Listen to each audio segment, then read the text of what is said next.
मेरे चैलेंजेस में मैं अखिल भारतीय अंधश्रद्धा निर्मूलन समिति का काम 1982 से कर रहा हूं, यानी अभी करीबन 40 साल पूरे होने को आएंगे।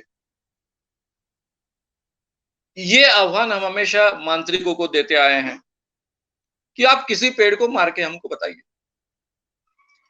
कितने दिनों में आप मारने वाले हो ये पहले हमको बताइए, और फिर उस पेड़ को मार के बताइए। पेड़ का चुनाव हम करेंगे, वहां सुरक्षा की व्यवस्था हम करेंगे। आज तक किसी भी मांत्रिक ने यह आह्वान नहीं स्वीकारा है। तो भारत जैसे देश में तो पेड़ को मारने की ये कल्पना मंत्र के माध्यम से ये बहुत आम है। लोगों का इस पर बहुत विश्वास है, उसी में सच्चाई नहीं है। श्याम मानव चैनल को आपका समर्थन देने के लिए चैनल को जरूर सब्सक्राइब करें। चैनल के नोटिफिकेशन पाने के लिए बेल आइकन भी दबाएं। पहला सवाल शर्मिला गांधी जी का है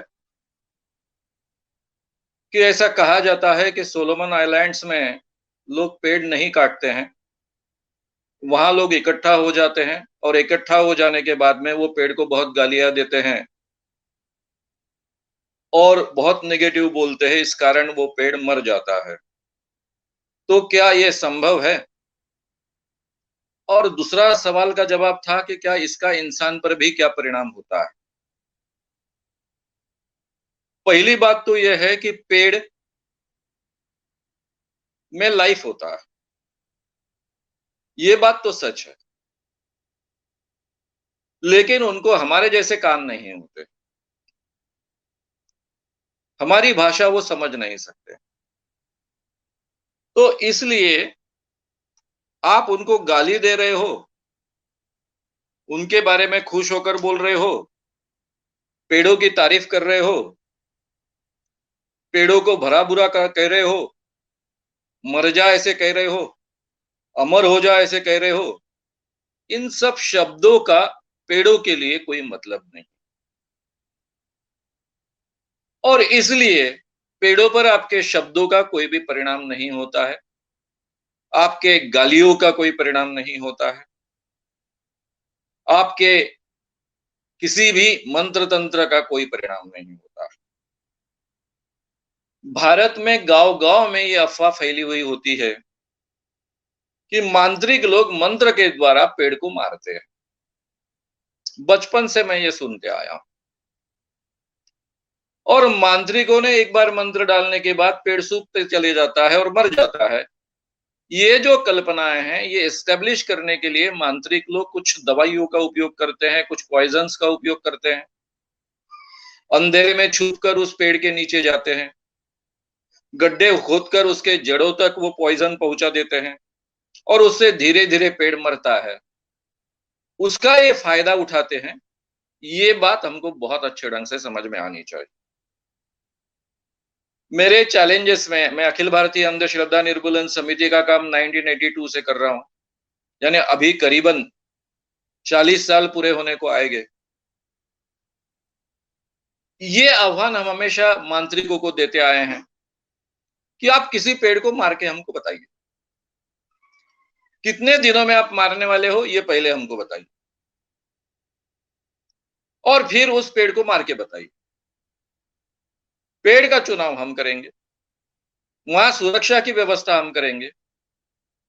आज तक किसी भी मांत्रिक ने यह आह्वान नहीं स्वीकारा है। तो भारत जैसे देश में तो पेड़ को मारने की ये कल्पना मंत्र के माध्यम से ये बहुत आम है, लोगों का इस पर बहुत विश्वास है, उसी में सच्चाई नहीं है। तो ये सोलोमन आइलैंड्स की जो कल्पना है, उसमें भी कोई सच्चाई होने की गुंजाइश नहीं है। आज तक ऐसा कोई प्रमाण नहीं मिला है कि पेड़ों को भाषा समझती है। अभी कई ऐसे प्रयोग किए जाते हैं कि संगीत के कारण पेड़ का बढ़ना ज्यादा अच्छा हुआ है, उनकी उपज बढ़ी है। इसको कोई भी वैज्ञानिक आधार नहीं है। मैं बहुत आपको आश्वस्त कराता हूं इसके बारे में। हमारे नागपुर का किस्सा है, यानी नागपुर यानी विदर्भ का किस्सा है। एक स्वामी विद्यानंद नाम का बाबा था। वो बाबा जब उसको वर्धा से हकाला गया, नागपुर के पास में एक जगह पर एक खेत पर एक प्रयोग कर रहा था। और उसने ऐसा प्रयोग किया कि वह संगीत लगाने से, पेड़ों के पौधे यानी मंत्र बोलने से, मंत्रों का संगीत उनको सुनाने से पेड़ों के पौधे तेजी से बढ़ते हैं, उनकी उपज बढ़ती है। ये सब चीजें आचार्य दादा धर्माधिकारी जो मेरे गुरु रहे हैं, मैं आज जो भी रैशनलिस्ट बना हूं उनके कारण बना हूं, ऐसा मानता हूं। हम तरुण शांति सेना के जो भी लोग हैं, हम दादा को हमेशा गुरु मानते आए। उन्होंने हमारी वैचारिक क्षमता बढ़ाई है, हमारे लिए बहुत पूजनीय व्यक्ति है। उनको वहां ले जाया गया, उन्होंने वो सब देखा। एक बहुत रैशनल आदमी, जिनका भाषण सुनने के लिए पंडित जवाहरलाल नेहरू भी अपना समय निकाल कर बैठते थे, गांधीयन मूवमेंट के सबसे बड़ा वक्ता माने जाते हैं। ऐसे व्यक्ति इतने प्रभावित हुए कि उन्होंने नागपुर के तरुण भारत के लिए एक आर्टिकल लिखा। तरुण भारत के संपादक दीभा घुमरे, उन्होंने मुझे खुद ये किस्सा सुनाया है, क्योंकि आगे चलकर मैं अंधश्रद्धा निर्मूलन का काम करने लग गया। उस समय, जिस समय ये घटना घटी है, तब तो मैंने ये काम शुरू नहीं किया था, मैं खुद अंधविश्वासी था। उस बाबा के भक्त मेरे घर के ही लोग थे। बात ऐसी हुई कि जो वर्धा में हमने उस बाबा के बारे में चिल्लाना शुरू किया था, तो वहां के तरुण भारत के प्रतिनिधि ने उनके बारे में कुछ आर्टिकल्स लिखे। उस कारण पुलिस की चौकसी शुरू हो गई। इस बाबा के बारे में ऐसा कहा जाता था कि ये बाबा इंग्लैंड से आया है, MD FRCS है, बहुत बड़ा सर्जन है। लेकिन उसको एक दिन साक्षात्कार हुआ, दृष्टांत बोलते हैं उसको, दृष्टांत हुआ। और ये दृष्टांत ऐसा था कि भारत में धर्म की बहुत बुरी अवस्था है, इसको सुधारने के लिए आप ये सब अपना व्यवसाय छोड़कर वहां जाइए। और ये महाशय डायरेक्टली लंदन से एकदम वर्धा में उतर गए, उनका प्लेन डायरेक्ट एकदम वर्धा में उतर गया और वर्धा में वो प्रकट हुए और बहुत बड़े बाबा कर उनको सब मानने लगे, मेरे पिताजी मानने लगे। वहां के बड़े बड़े लोग, जैसे हमारे वीग कावड़े थे, जो मेरे मराठी के प्राध्यापक थे, कॉलेज के उपप्राचार्य थे। इतना ही नहीं तो उन्होंने ज्ञानेश्वरी पर PhD प्राप्त की थी। श्रीभा वर्णेकर थे, ये BEd कॉलेज के प्राचार्य थे। ऐसे कई लोग उनके भक्त बन गए थे। और आचार्य दादा धर्माधिकारी ने बहुत प्रभावित होकर कि ये मंत्र शक्ति से पेड़ कैसे बढ़ते हैं, उनकी उपज कैसी बढ़ती है, इसके बारे में लिखा हुआ आर्टिकल। ये आर्टिकल छपने को जा रहा है और उसी समय इसको पुलिस ने पकड़ा।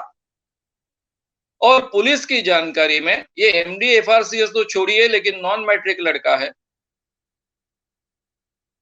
जोशी नाम का, उसका पहला नाम अभी मैं भूल गया हूं। और ये नेवी में भर्ती हुआ था, नेवी के ट्रेनिंग से भागा हुआ ये लड़का है, इसलिए नेवी इसको ढूंढ रही है। ऐसा एक लड़का निकला।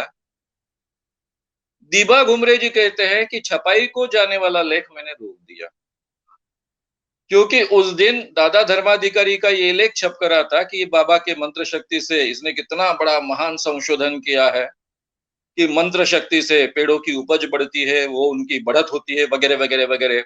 और दूसरी तरफ पुलिस ने इसको पकड़ा है और ये एक नॉन मैट्रिक भगोड़ा लड़का है। ये दोनों चीजें एक ही दिन में प्रसिद्ध होती। कहने का मतलब ऐसा है कि इस ढंग की कल्पनाएं पहले से की जा चुकी है, लेकिन इसको कोई भी वैज्ञानिक आधार नहीं है। पेड़ सुन नहीं सकते हैं, उनको भावनाएं नहीं होती है, उन पर भावनात्मक परिणाम नहीं होता है। इसलिए ये केवल कल्पना है, ये हमने समझ लेना चाहिए। हो सकता है कि सोलोमन आइलैंड में ये सब कल्पना क्रिएट करने के लिए कुछ वहां के लोग दवाइयों का उपयोग पेड़ मारने के लिए करते हो, जैसे हमारे यहाँ मांत्रिक करते हैं। श्याम मानव चैनल को आपका समर्थन देने के लिए चैनल को जरूर सब्सक्राइब करें। चैनल के नोटिफिकेशन पाने के लिए बेल आइकन भी दबाएं।